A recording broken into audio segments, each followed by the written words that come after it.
Bienvenue dans Planète Société, un chien qu'on dresse pour attaquer, qu'on laisse enfermer des heures dans une cage exiguë, un molosse qu'on utilise pour faire peur.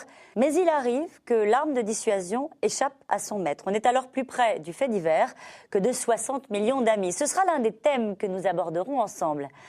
Au sommaire de ce numéro de Planète Société, un premier documentaire qui vous fera donc découvrir un trafic bien organisé de chiens d'attaque. Malgré l'interdiction de certaines races sur le territoire depuis une dizaine d'années, vous verrez qu'il n'est pas très difficile de contourner la loi, qu'un chiot attendrissant passe toutes les frontières sans le moindre contrôle, qu'il est tout aussi facile de lui faire de faux papiers. Et pire, vous découvrirez qu'un vétérinaire peut prendre un pitbull pour un labrador. Une enquête qui révèle les mécanismes de ce marché parallèle dans Chien, 8 millions d'ennemis.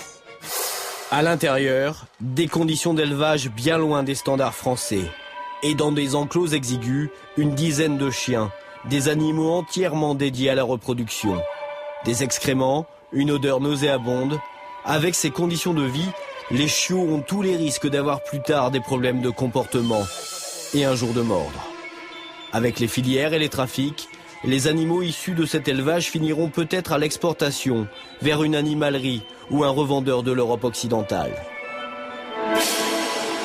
Le deuxième documentaire dresse le bilan en France de ceux qu'on appelle les travailleurs pauvres. 6 portraits d'hommes, de femmes, tous actifs, mais tous dans une situation précaire, travaillant à temps partiel, au noir ou en intérim. Ils nous invitent dans l'intimité de leur combat quotidien contre la pauvreté, pour manger, pour se loger, pour vivre ou survivre, nous disent certains. Vous verrez qu'on peut compter chaque centime d'euro tout en percevant chaque mois un salaire. Ce sera dans Je travaille, mais je suis pauvre. Afida fait des ménages. Rachid, son époux, est en stage rémunéré en vue d'obtenir un travail dans un supermarché. À eux deux, ils ont environ 1 000 € par mois. Quand on vit à 3 à Paris dans 10 mètres carrés, tout devient source de calculs et de complications. Pitbull, Rottweiler, Mastiff, l'évocation de ces races de chiens est censée faire froid dans le dos. Leur nom illustre à eux seuls toute une polémique née en France à la suite de plusieurs drames qui ont occupé la une de l'actualité.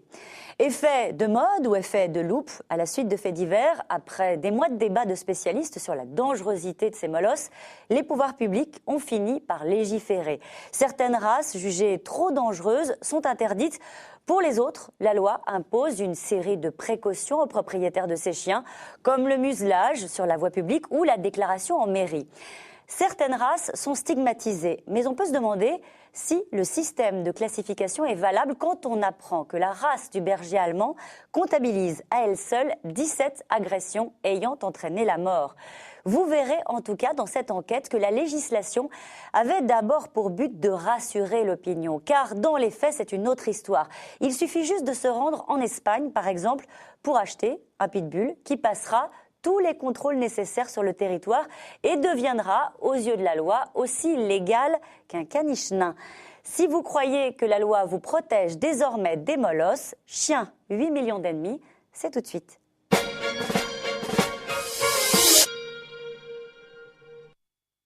La loi de 1999 sur les chiens dangereux a été constamment durcie. Depuis le 20 juin 2008, toute morsure doit être déclarée par le propriétaire du chien en mairie, et ce, quelle que soit la race de l'animal.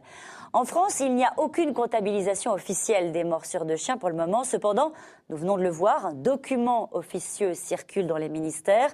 Les chiens classifiés comme dangereux ne sont responsables que de 8% des morsures. Ce sont donc les chiens hors catégorie de plus de 10 kilos qui ont le coup de croc le plus facile. D'ailleurs, tous les vétérinaires s'accordent à dire que la prudence est un impératif, peu importe le chien, et que l'agressivité n'est pas une question de taille. On se souvient qu'en janvier, Bernadette Chirac avait parlé de journées dramatiques.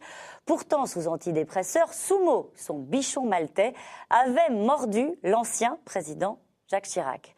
Dans un instant, des témoignages poignants, révoltants parfois, d'hommes, de femmes qui ne pointent pas à la NPE, qui ont un bulletin de salaire à la fin du mois, mais qui luttent pourtant au quotidien contre la pauvreté. 2 métiers pour un salaire qui permet tout juste de joindre les deux bouts et pour plus de 17 heures de travail par jour. Dans le nettoyage, je gagne 900 et dans les journaux, 400 € par mois. Et vous êtes obligé de faire de boulot?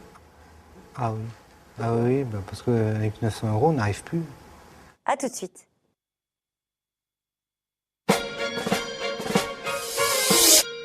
Les images surprenaient il y a encore quelques années, elles sont presque devenues banales. À la fin des marchés, des ombres qui fouillent dans les invendus des étals, dans les poubelles des supermarchés ou qui négocient des produits périmés vendus 10 fois moins cher. Des solutions alternatives pour une population qui a tout juste de quoi survivre. Certains d'entre eux, bien souvent, travaillent. Ils sont les nouveaux précaires, ceux qu'on appelle les travailleurs pauvres.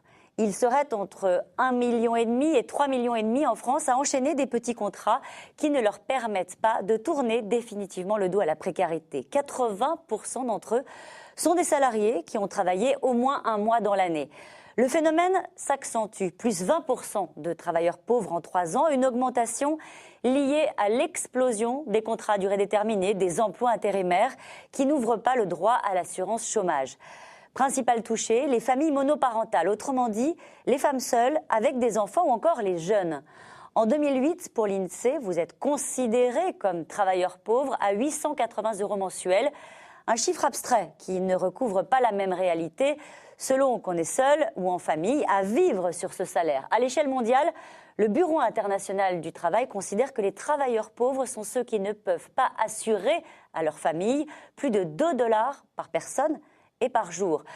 Alors, comment est-ce que l'on vit ce paradoxe d'être actif et au seuil de pauvreté? Des témoignages poignants qui nous font partager leur détresse, leurs incertitudes, mais aussi leur fierté. C'est tout de suite dans « Je travaille, mais je suis pauvre ».